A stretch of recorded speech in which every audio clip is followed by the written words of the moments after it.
dar como a quienes están en el camino hacia el ministerio como ustedes. Oremos. Señor, seguimos ahora para adorarte con tu palabra. Oro que mientras escucho y mientras hablo, seas tú, Señor, atesorado, seas amado, seas honrado, y con ese fin seas tú mejor visto y entendido. Úngeme para esta labor, que sea yo fiel a tu palabra, que haya iluminamiento en el corazón para ver tu grandeza, tu gloria, tus propósitos para estos estudiantes, profesores y visitantes. Oramos en el nombre de Jesús. Amén. Así que si tiene su Biblia, le invito a que busque Juan capítulo 8. El Evangelio de Juan capítulo 8. Vamos a leer los versículos 28 hasta el 34.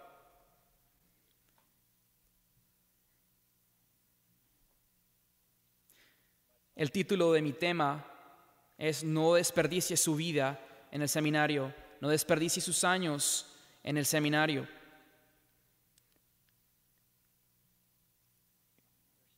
El versículo 28 lee así: por eso Jesús les dijo: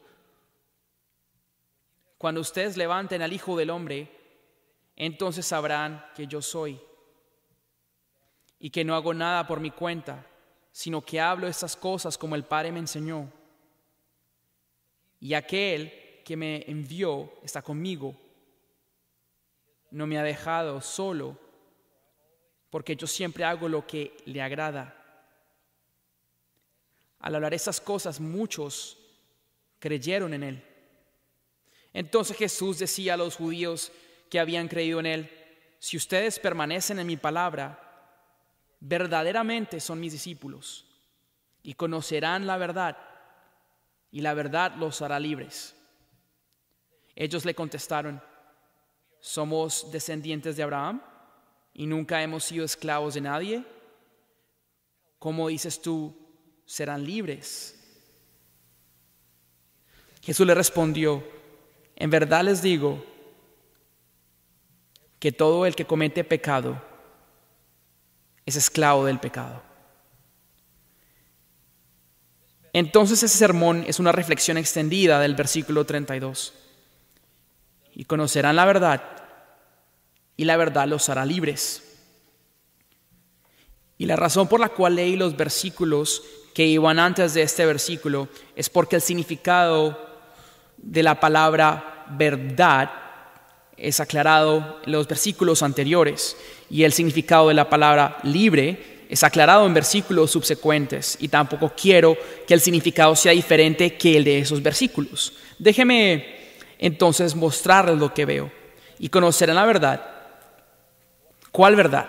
Previamente el versículo dice: entonces Jesús decía a los judíos que habían creído en él: si ustedes permanecen en mi palabra, verdaderamente son mis discípulos y conocerán la verdad. Entonces la primera inferencia que saco de aquí es que la verdad que él dice es la verdad de su palabra. Y si se cuestiona más específicamente en el contenido de esta palabra, me devuelvo un poco y veo que Jesús está diciendo en el versículo 28: por eso Jesús les dijo, esto es lo que él dice: cuando ustedes levanten al Hijo del Hombre, entonces sabrán que yo soy, y que no hago nada por mi cuenta, sino que hablo esas cosas como el Padre me enseñó. Entonces es una palabra enfocada de Jesús, el Hijo del Hombre enviado al mundo del Padre, siendo obediente al Padre y lo que él dijera. Esa es una palabra expandida pero enfocada. De acuerdo a esto, ese es mi entendimiento cuando dice: ustedes conocerán la verdad. Ustedes conocerán la verdad de la palabra de Jesús concerniente a sí mismo, tal como el Hijo del Hombre, siendo levantado en una cruz, en obediencia al Padre, haciendo todo lo que el Padre dice. Y esto es, ustedes lo sabrán. Y eso les hará libre.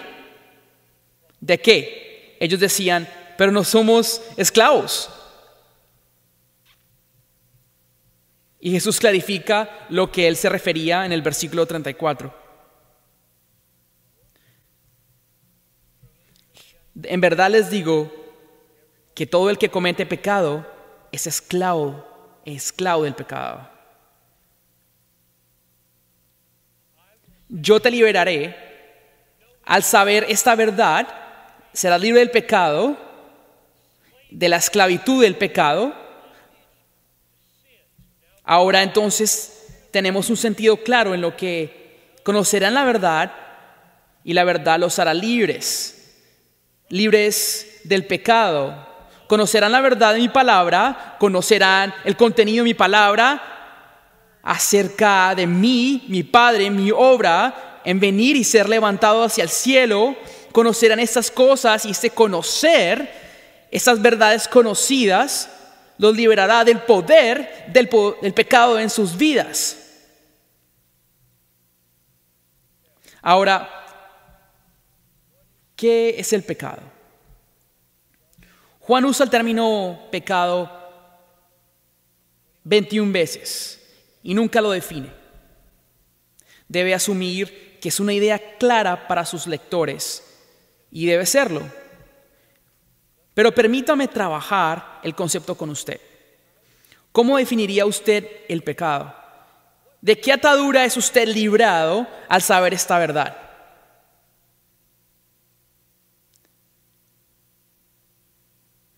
El pecado no es el movimiento de sus músculos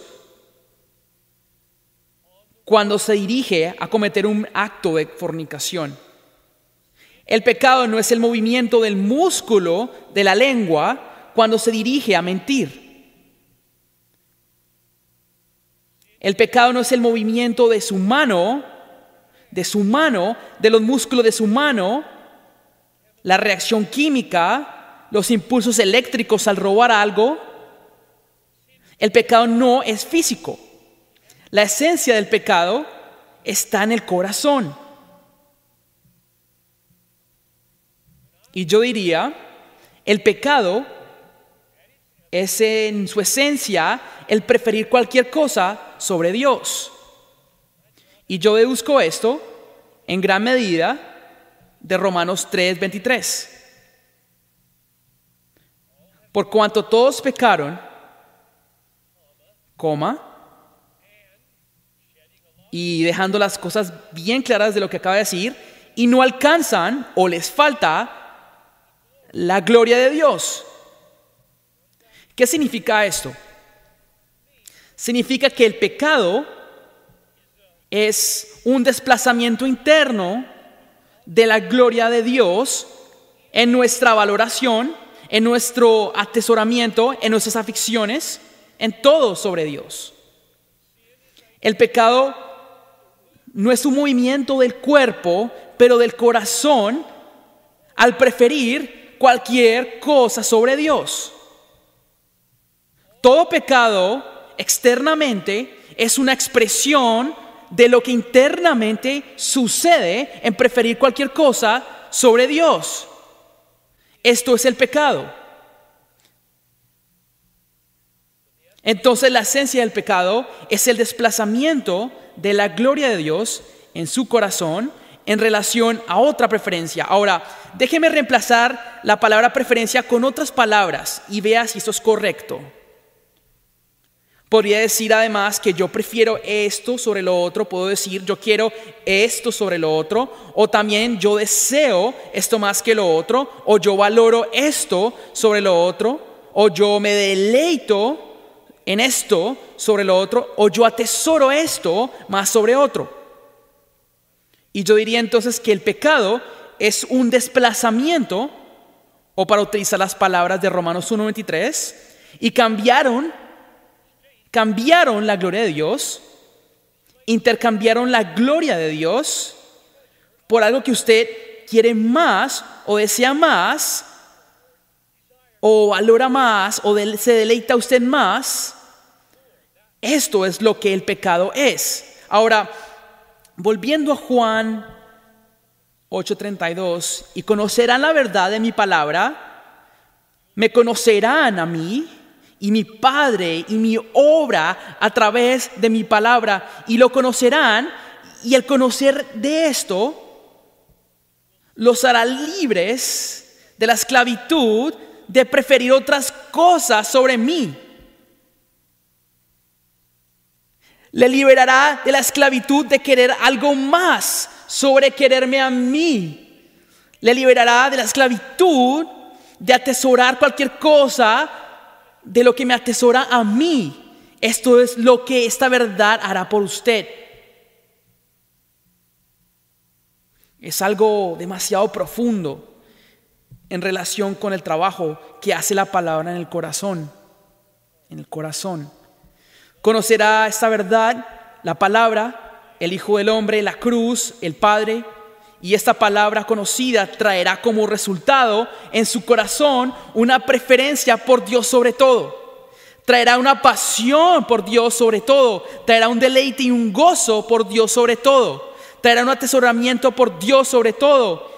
Y entonces será usted libre de hacer lo que usted quiera y no arrepentirse en miles de años. Porque lo querrá a Él. Y este es el poder de esta verdad conocida. Conocerá esto y se convertirá en uno de los más libres, porque será liberado de la esclavitud de amar cualquier cosa más que a Él, querer cualquier cosa más que a Él, atesorar cualquier cosa más que a Él. Y será entonces de los más libres, porque hará lo que usted ama, quiere, desea, atesora, y no arrepentirse en miles de años. Esto sí que es libertad. Esto es libertad. O para exponer las implicaciones aún más, conocer la verdad de Dios, entonces está al servicio de preferir el Dios de la verdad. Conocer está al servicio de preferir. Conocer es un siervo de lo que es atesorar, desear, deleitarse. Usted se gozará entonces en conocer y ser libre de todas esas satisfacciones que esclavizan y servir a una satisfacción superior. En Dios, usted será libre de preferir otras cosas sobre Dios. Entonces, el conocer, el pensar, el razonar acerca de Dios es el siervo de sus corazones, de las pasiones, de los deseos, de los tesoros de su corazón, de todo.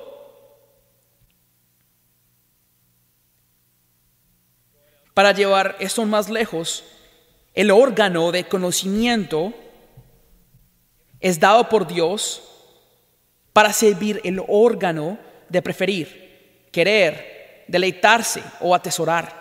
El pensar es un siervo para lo que es un sentir. La reflexión acerca de Dios existe para despertar afecto hacia Dios. El construir doctrinas de Dios.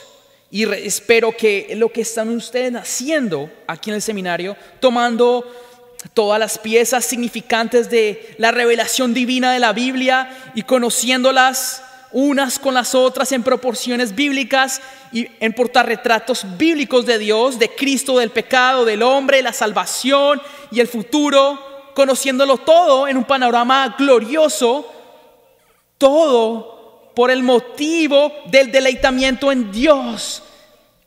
Es por eso que lo haces. Dios le dio doctrina para deleitarse.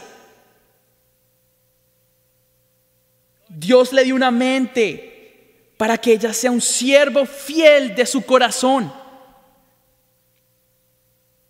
En otras palabras, pensar en Dios, razonar acerca de Dios, conocer a Dios, que son los ganchos de la vida del seminario. Eso espero. No estamos jugando juegos aquí.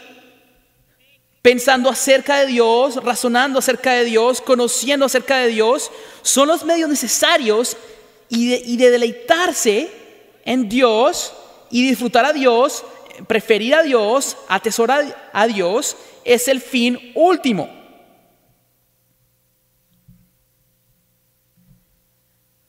Del alma humana. Esta es la declaración, no una frase retórica. Razonar, pensar, conocer a Dios son los medios necesarios y disfrutar, satisfecho, deleitarse, atesorarle a Dios es el fin último del alma humana.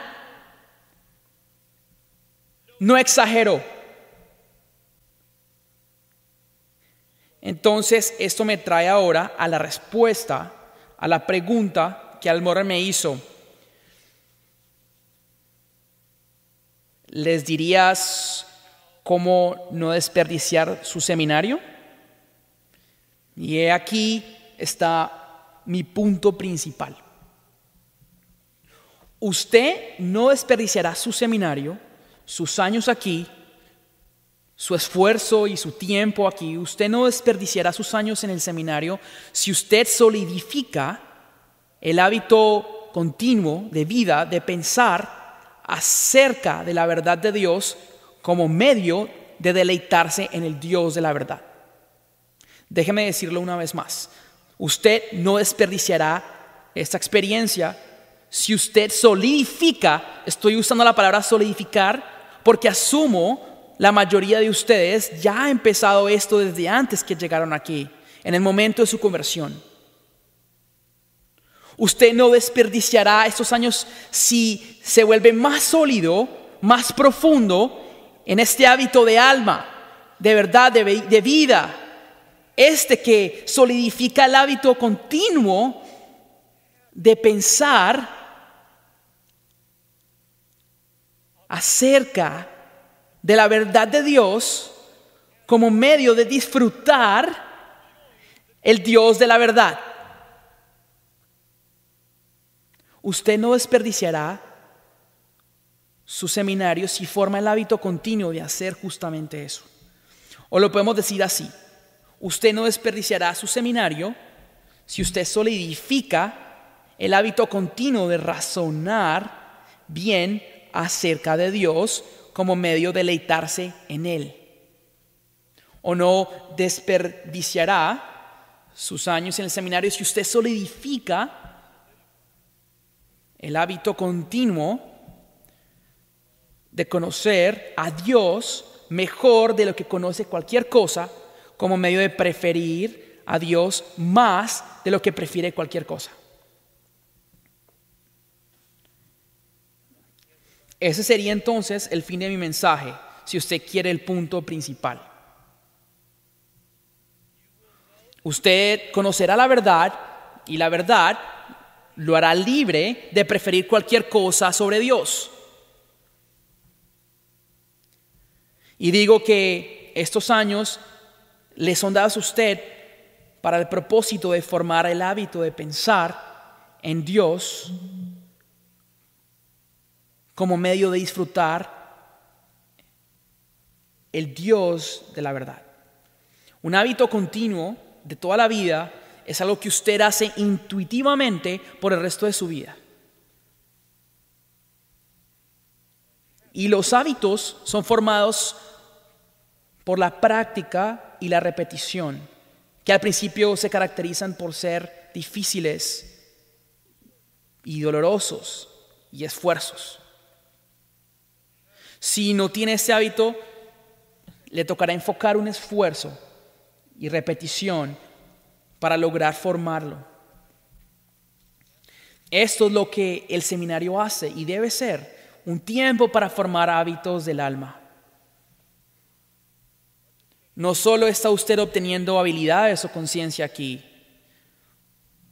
Usted está, eso espero, eso oro, por eso estoy aquí, que usted forme hábitos del alma.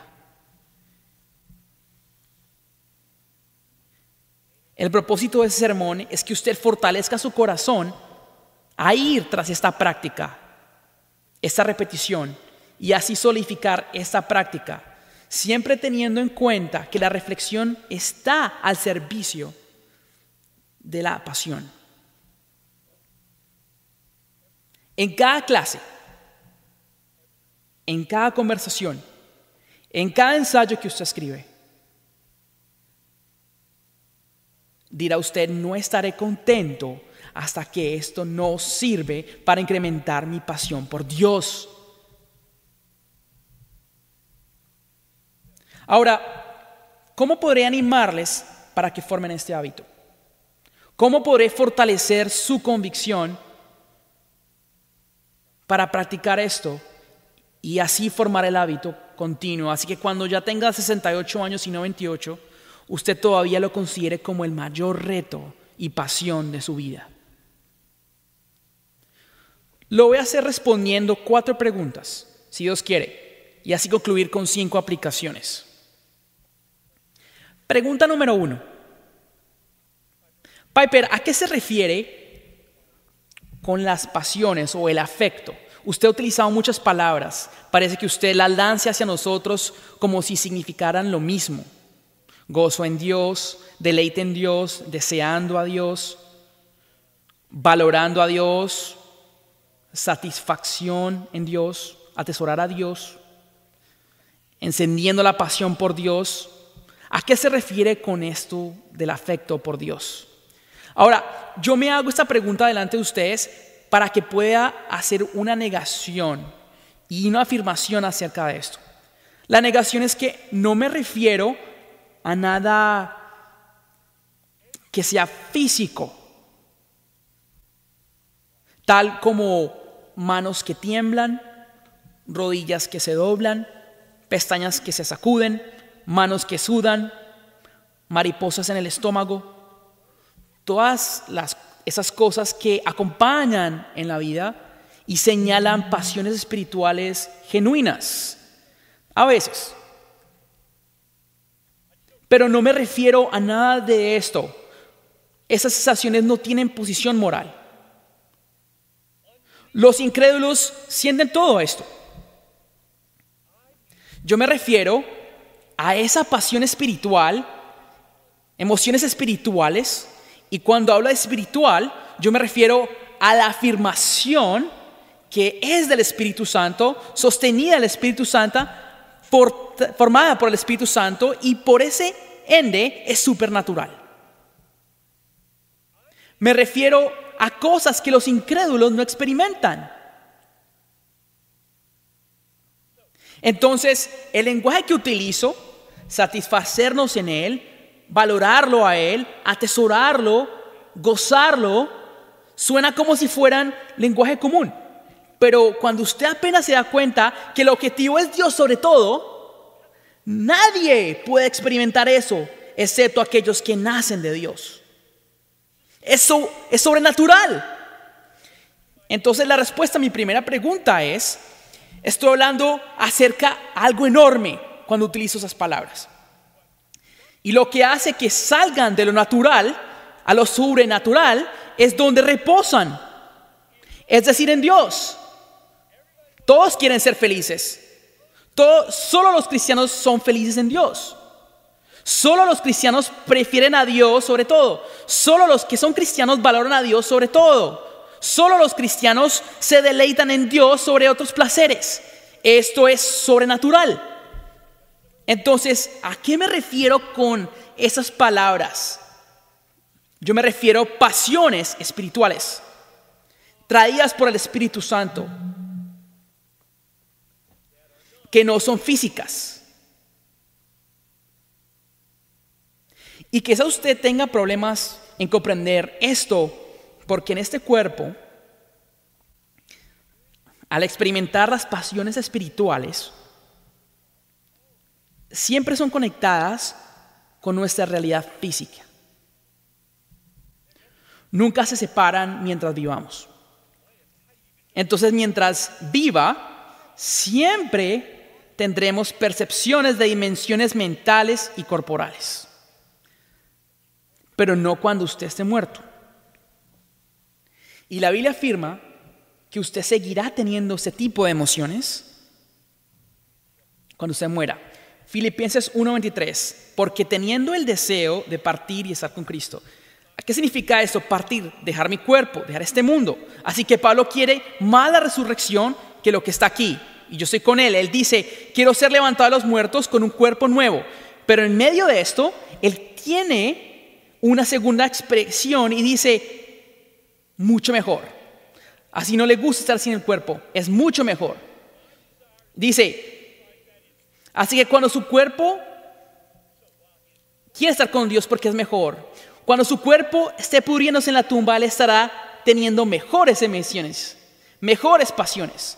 Su deleite en Dios será mayor. Su atesoramiento de Dios será mejor. Sus deleites en gloriarse la palabra serán mejor. Y por eso afirmo, sin ninguna duda, que esas pasiones no son físicas. En su esencia. Aquí está la segunda razón por la cual que no son físicas. Dios las tiene. Oseas 11:8. Mi corazón se conmueve dentro de mí, se enciende toda mi compasión. Él no tiene ningún cuerpo. Y más que eso, se enciende. Se conmueve mi corazón dentro de mí y se enciende toda mi compasión. Dios tiene estos afectos y sentimientos y Él no tiene cuerpo. Jeremías 4:8. La ardiente ira del Señor. Jamás he experimentado ira sin haberla sentido en el cuerpo. Siento la ira en mi cuerpo. La siento. Pero cuando Dios siente ira, la siente sin cuerpo. Y tendré ira en el cielo. Odiaré más el pecado de lo que lo odio ahora.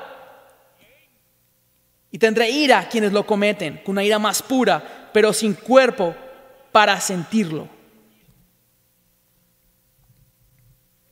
Sofonías 3:17. El Señor se regocijará por ti con cantos de júbilo. Canta sobre nosotros, pero no tiene cuerdas vocales. Entonces la respuesta a la pregunta número 1, ¿a qué me refiero con las pasiones o afectos?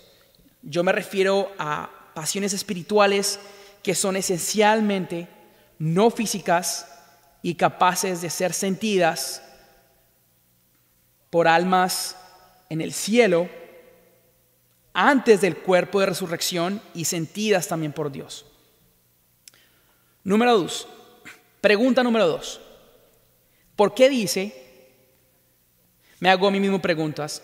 Y por cierto, le estoy exponiendo y modelando cómo hago mis predicas. Pensar acerca de la verdad de Dios para poder disfrutar el Dios de la verdad. Es lo que voy a hacer en los siguientes 20 minutos. Es la forma en que yo funciono. Esto es como yo hago las prédicas. Y es formularme a mí mismo preguntas acerca del texto. Eso es todo. Es tratar de responder esas preguntas. No podría predicar si no tuviera respuestas. Así que este es el diálogo en mi mente que yo llamo pensar. Entonces, Piper, ¿por qué dice que el hábito continuo de vida de ir tras el afecto por Dios a través de pensar acerca de Dios es el camino para no desperdiciar el seminario? ¿Por qué se enfoca usted tanto en eso? Porque si hay tantos caminos para no desperdiciar al seminario, ¿por qué una constelación de pensamientos e ideas y textos?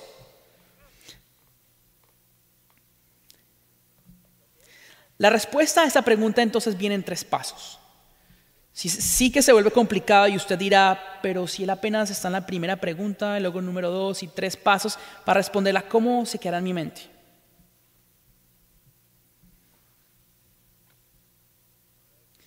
Le ruego que forme el hábito diario de pensar para el servicio de la pasión por Dios. Así que voy a tomar 5 minutos en esta sección y es complicado. De hecho, es simple. Así que si usted tiene un cerebro que no le gusta poner premisas en sus lugares y deducir conclusiones de ellas, entonces tendrá dificultades. Así que hay 3 pasos simples. Número 1, creo que una vida es desperdiciada cuando no logra ser el propósito de su propia existencia. Creo que una vida o una experiencia en el seminario es desperdiciada cuando no llega a ser la razón principal de su existencia. Pongámoslo así, simple, creo yo. Así que yo parezco saber porque usted existe. Todos ustedes, sin ninguna duda. Yo sé por qué es hombre o mujer, por qué es alto o pequeño, sé por qué es inteligente o promedio. Yo sé la razón de todo esto. La razón está en Colosenses 1:18b, me lo dice. Todo ha sido creado por medio de Él y para Él. Punto. Usted fue hecho, usted existe para Cristo. ¿Qué significa esto? Él no lo necesita a usted. Él no se mejora por usted. Él no tiene defectos o deficiencias que usted le contribuya. Entonces, ¿qué significa para Él? Significa para que Él sea visto, para su gloria, para que su ser sea magnificado por lo que Él es en su vida telescópica. Usted sabe para qué sirven los telescopios, ¿no? Ese punto ahí es una supernova, pero se ve como un punto. Y así es Dios para muchas personas. Es como una supernova que se ve como un punto. Y usted existe para poner un telescopio en la vida de las personas, su vida, su mente y todo lo que usted hace es puesto como telescopio para una congregación de ojos. Semana a semana, Dios lo pone como telescopio en el cuarto de consejería, en las calles mientras se evangeliza, en su vida, un telescopio con sus palabras para sus ojos, lo vean y hagan ¡pau! Y digan, eso no es un punto.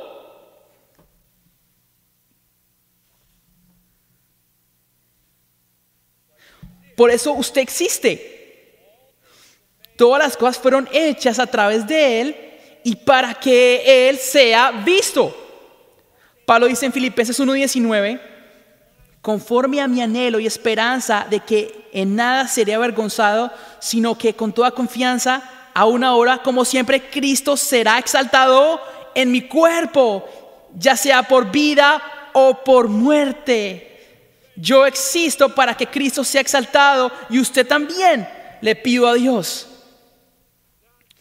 Por eso usted está aquí, en este planeta, en el seminario, formando hábitos que magnifiquen el valor de Cristo en el mundo. Por eso usted está aquí, es su misión de vida. Esto está claro. Así que ese es el primer paso que yo estoy pensando en mi respuesta. Recuerden que hay 3 pasos. Primer paso fue lo que acabé de decir en el último minuto, en relación con desperdiciar el seminario. Primero, yo asumo, basándome en Colosenses 1:16, que un seminario y una vida es desperdiciada si no forma hábitos de lograr alcanzar su razón de ser. Paso 2, en mi respuesta. Deleitarse en Cristo sobre todas las cosas es esencial para magnificar a Cristo sobre todas las cosas. Yo he dado toda mi vida para defender esto, entender esto y aplicarlo en mi vida y en mi ministerio. Eso es justamente todo lo que yo pienso. Lo digo una vez más, paso 2. El primer paso entonces, existimos para magnificarlo. El segundo paso es, esencialmente, lo esencial para magnificarlo a Él más, es deleitarse en Él más que todo. Ahora, puedo escribir muchos libros, predicarles acerca de esto, pero quiero mostrarles una ilustración para exponer el punto y así garantizar que usted lo crea. Voy a llegar, si Dios quiere, como a las 4 de la tarde. A casa me refiero con Knoxville, Tennessee. He estado lejos de mi esposa Noela hace una semana. Y si ella está para recibirme en el aeropuerto, estará allí para recoger las maletas. Y yo le diré a ella cuando la vea: Noel, tengo una idea. Pasemos toda la noche juntos, solamente tú y yo, porque nada me haría más feliz que pasar toda la noche juntos. Ahora, ella no diría, y nunca lo ha dicho, y nunca lo dirán, y ninguna de ustedes mujeres dirían: ¿usted quién es? ¿Por qué es tan envidioso? No puedo creer que sales del avión y me miras y me dices qué es lo que te haría feliz a ti. Es todo lo que piensas. Todo tú. Lo que te haga a ti feliz. Qué egoísta. Es que no le puedo expresar qué tan profundo es esto. Le cambiará su vida si entiende lo que estoy tratando de escribir. Le cambiará absolutamente todo. ¿Por qué Noel no me acusa de ser egoísta? Si acabo de decir que nada me haría más feliz a mí que estar con ella. Es muy simple. Cuando usted se deleita con alguien, le da honor. Usted obtiene el gozo y ella el honor. Es simple. Usted sabe esto, lo siente en sus huesos. Usted fue hecho así, porque así es con Dios. Cuando usted esté delante de Dios en el fin y le pregunte: ¿por qué viene usted aquí? No le vaya a responder: estaba escrito en el libro, o tenía que ser así por obediencia, o el infierno es muy caliente. Son malas respuestas, no le dan honor a Él. La respuesta que lo honra es: ¿dónde más quisiera estar, Señor, sino en tu presencia? ¿Dónde estás tú? A tu diestra hay placer eterno. Tú eres mi tesoro, el fin de mis caminos. Eres la fuente de mi vida, el río de mi deleite. Quiero estar contigo por siempre, porque solo tú me satisfaces. Esa es la respuesta que lo levantará y lo hará sonreír. Y se dará cuenta que le acabaste de adorar con hermosura. Para eso son los domingos, para eso son los devocionales, para eso son los libros de teología sistemática. Así que el paso número 2, en relación con la pregunta, las recomendaciones en relación a no desperdiciar el seminario, es que usted existe, Colosenses 1:16, existe para magnificar a Dios, a Cristo, para que Cristo sea visto grandemente en el telescopio de su vida. Para que esa supernova que Él es pueda ser vista. Cada día en su congregación pueda ser visto. En el paso 2, el argumento es que si quiere hacer esto, si quiere hacer ver bien a Dios, tiene que usted satisfacerse en Él más que en cualquier otra cosa, porque Dios se glorifica más en usted cuando usted se satisface más en Él. Lo sabe a través de los encuentros con su esposa en el aeropuerto, y le puedo mostrar en la Biblia, como en Filipenses 1:20, pero no voy a tomarme el tiempo para esto. Entonces fue el paso 2 en el argumento. Y el paso número 3 en el argumento es: usted incrementa su pasión, sentimientos y afecto por Dios,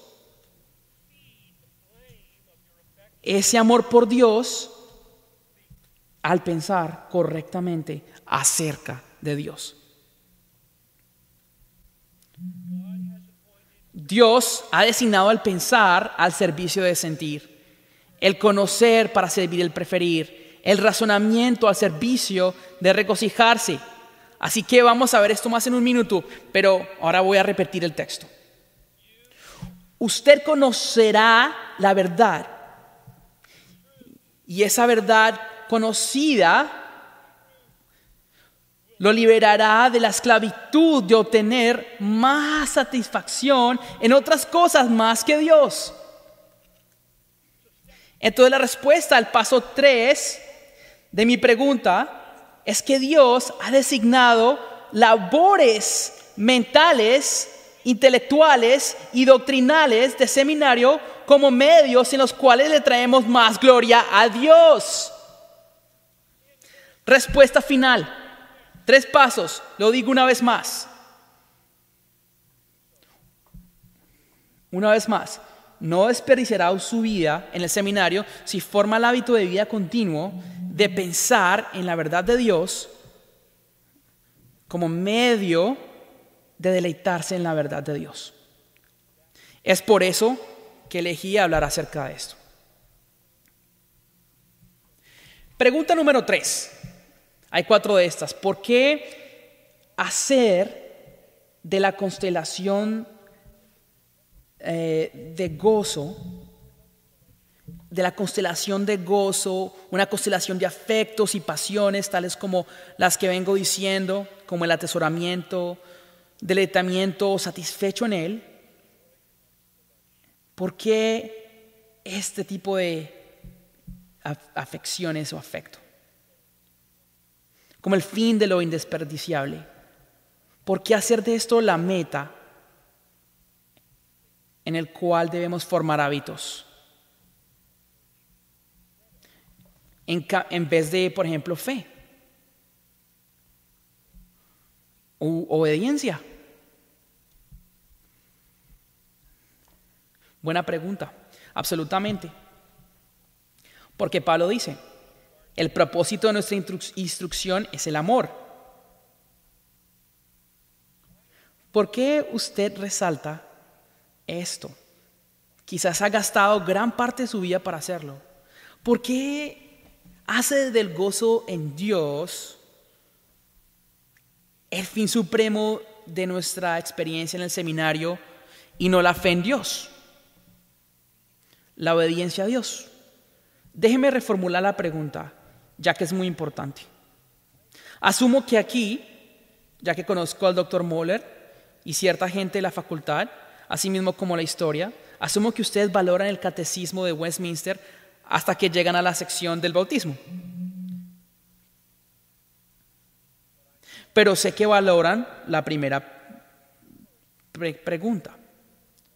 ¿Cuál es el fin supremo del hombre? Y él es de glorificar a Dios por siempre. Y ahora entonces debe tomar mi pregunta y formular otra pregunta. ¿Por qué no dice que el fin supremo del hombre es glorificar a Dios y confiar en Él para siempre? ¿Por qué no? ¿Sería más central y explícito para la teología bíblica? ¿Por qué no dijo que el fin supremo del hombre es glorificar a Dios y obedecerlo por siempre? ¿Por qué? Tengo 2 respuestas. Y yo no sé la historia de la confesión de Westminster para saber si esta hubiera sido la respuesta. Pero espero que sí, porque es la mía.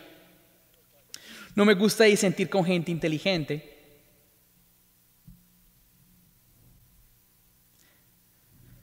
Tengo 2 respuestas del por qué escogieron lo que escogieron y el por qué han hecho deleitarse en Dios y atesorar a Dios como el fin supremo, ese fin supremo del alma en vez de la fe u obediencia. Les voy a dar las respuestas para luego hablar de ellas mismas. La respuesta número 1 es que el gozo en Dios es la esencia de la fe y la esencia de toda obediencia. La respuesta número 2 es que el gozo es el fin en sí mismo emocional, no un medio de nada. No lo puedo utilizar como un medio para nada. Psicológicamente no funcionaría para ser un medio para algo y por ende tiene una posición única como revelación final de lo que usted atesora. Le hablaré acerca de esas 2 premisas en breve. ¿Qué es la fe? La razón por la cual escogieron el gozo en Dios y confiar en Él es porque el gozo es más esencial y supremo de lo que la fe es. Entonces, ¿por qué no va hacia lo más alto, lo más supremo? Lo mismo que la obediencia. Así que es la obediencia. Juan 6:35, Jesús les dijo: yo soy el pan de vida, el que viene a mí no tendrá hambre. El que cree, fe, en mí nunca tendrá sed. Entonces, paralelo a esas dos líneas, soy el pan de vida, el que viene a mí no es un ir físico, es un movimiento del alma para comer. Nunca tendrá hambre. Y paralelo a eso, y aquel quien cree, en el que cree en lugar de ir, aquel quien cree, él nunca tendrá sed. Entonces el creer es paralelo a ir y la sed con el hambre. Entonces, ¿cómo definiría la fe en luz de Juan 6:35? Aquí está mi esfuerzo. El creer en Cristo es un ir del alma, en un movimiento del alma, de comer, así como beber, para satisfacer las necesidades del alma. Eso es fe.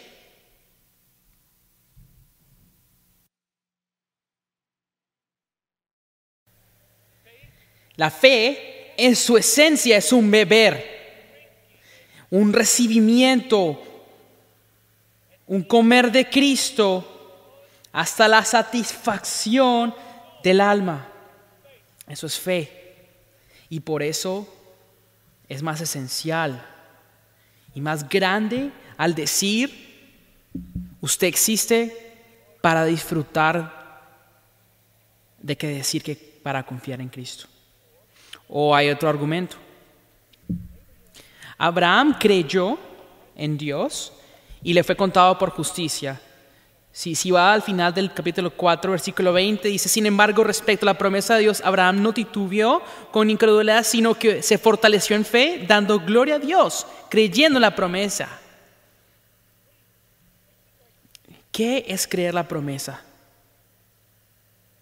¿Qué es esto? ¿Cómo es la experiencia? Dirás, bueno, depende de lo que promete. Sí, es verdad. Y la esencia del Antiguo Testamento y del pacto de la promesa de Abraham, que ahora tenemos en Cristo, es: yo seré tu Dios y ustedes serán mi pueblo. Hay otras piezas de la promesa, pero la más importante es que yo voy a estar para ustedes, serán míos por siempre. Esa es la promesa. ¿Qué significa creer esto?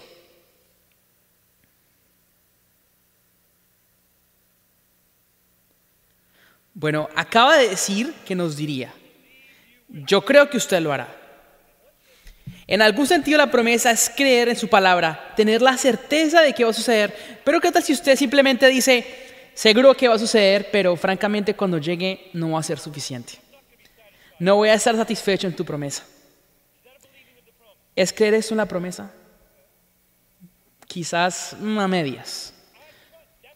Yo podría estar confiado de que la promesa sea realidad. Dios la dijo, yo creo que es Dios, pero hasta el diablo puede decir lo mismo. Pero si usted se devuelve y dice: lo que Dios promete no es precioso, no me satisface, no la he creído. No la he creído. No ha creído esa promesa. Lo cual indica que la esencia de confiar en Él no es que vaya a cumplir su palabra, porque lo que está prometiendo es Él mismo. Si usted no lo desea a Él, pero aún no confía en el que Él hará, usted no lo cree. Esto es lo que la confesión de Westminster dijo.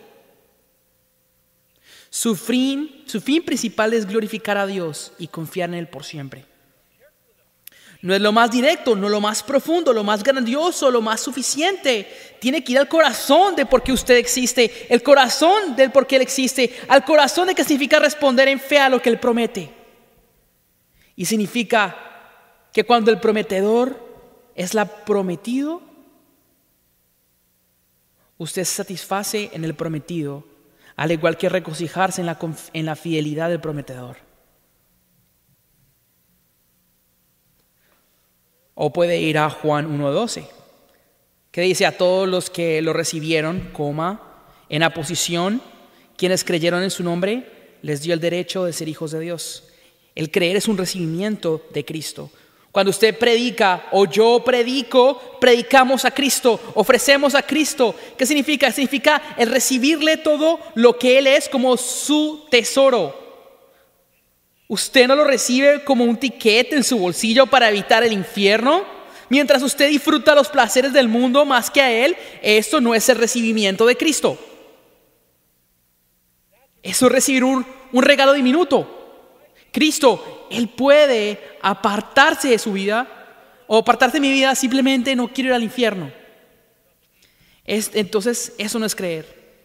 Mi primera respuesta entonces al por qué no dijeron que Westminster no dijo fe, es porque la fe es en esencia el deleitarse en Dios. En Dios. Pero, ¿qué en cuanto a la obediencia? ¿Por qué no dijeron que el fin supremo del hombre es glorificar a Dios y obedecerlo por siempre?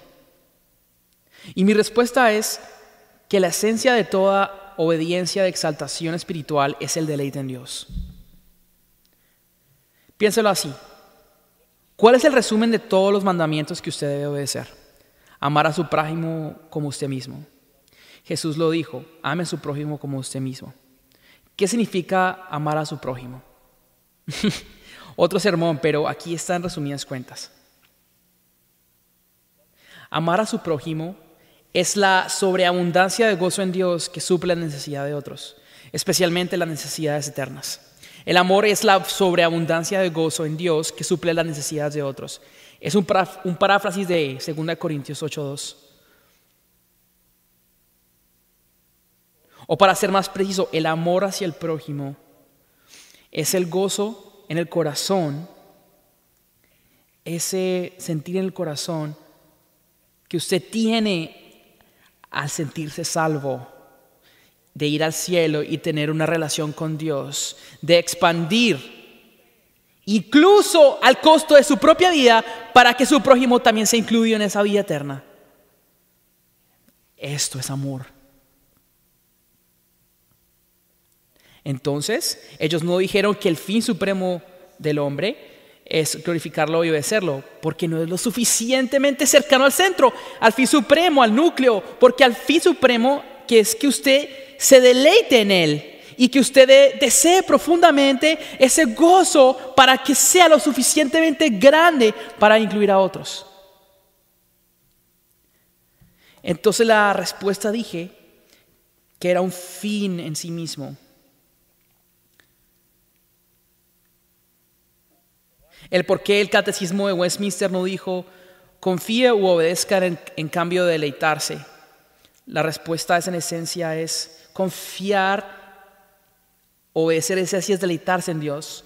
La segunda respuesta es que el deleite en Dios es un fin en sí mismo, mas no un medio para algo, y por ende es una revelación única de lo que usted atesora.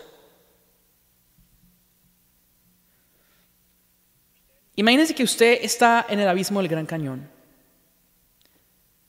Si se está preguntando cuánto me falta para terminar, Dr. Moller me dijo que podía predicar hasta las 11:30, aunque no creo que me demore tanto.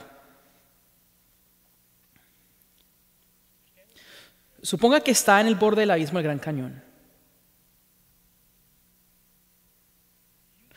Usted no tiene que hacer nada para impresionar o causar asombro a nadie o a un amigo. No lo puede hacer. Usted no puede hacer nada para asombrar a nadie. Usted no puede forzar el asombro ni en usted ni nadie. El asombro simplemente sucede o no. Y cuando sucede, no es usted el que lo diseña para ningún caso. Usted no es capaz de diseñar emociones que son espontáneas. Simplemente usted no puede. Una vez al año, yo me como un helado batido de golosinas de Dairy Queen.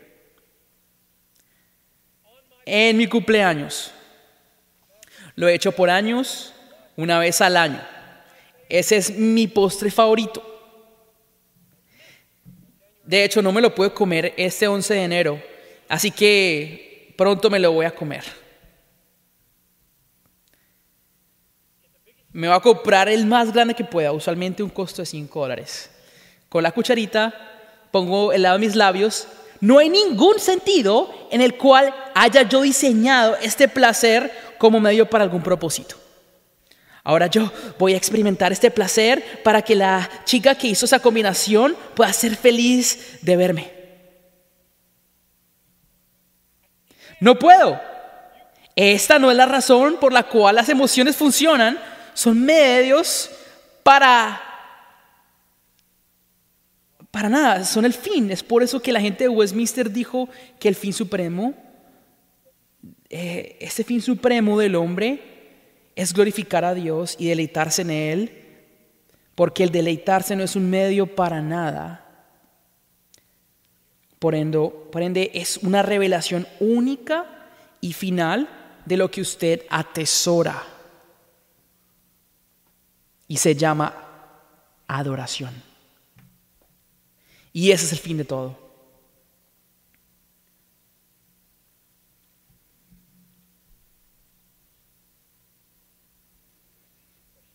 Pregunta número 4.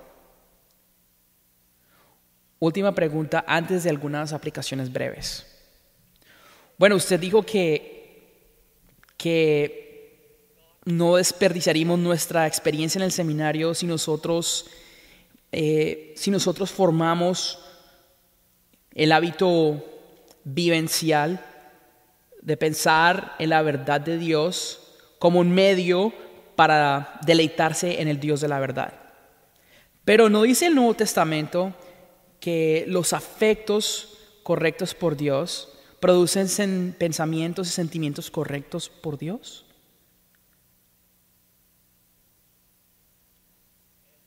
¿No dice el Nuevo Testamento también que el Espíritu Santo produce los afectos correctos? Pero usted dice que el pensar hace eso, conocerlo hace. Son dos preguntas. La respuesta a las dos preguntas es que sí. Esas observaciones son correctas. El Nuevo Testamento sí dice que los afectos correctos producen un pensar correcto. Y que el Nuevo Testamento también dice que sin el Espíritu Santo tampoco hay afectos correctos. Ninguno de estos afectos correctos. Todas esas premisas son correctas, pero no contradicen lo que digo. Efesios 4:18 dice: ellos tienen entenebrecido su entendimiento, están excluidos o separados de la vida de Dios por causa de la ignorancia que hay en ellos por la dureza de su corazón. Esto es profundo. La ignorancia en ellos, el entendimiento entenebrecido, ¿por qué? Por la dureza de su corazón hostil, de la rabia de su corazón, de la amargura, la rebeldía que los ciega. Yo no estoy en contra de ese concepto. Pero, ¿qué cambia esto? Esta dureza, el nuevo nacimiento en primera de Pedro 1:23 dice, observe bien que este verso dice lo que yo también estoy diciendo. Pues ha nacido de nuevo, dice el versículo, no de un nacimiento corruptible, sino de una incorruptible, es decir, mediante la palabra de Dios que vive y permanece. El versículo 25, esa es la palabra que a ustedes les fue predicada. Entonces aquí está un corazón despiadado, amargado, espiritualmente entumecido, duro, que enceguece la mente con tal odio hacia la verdad que no puede ver la verdad. Y por ende no puede conocer la verdad. Y no puede ser libre de eso.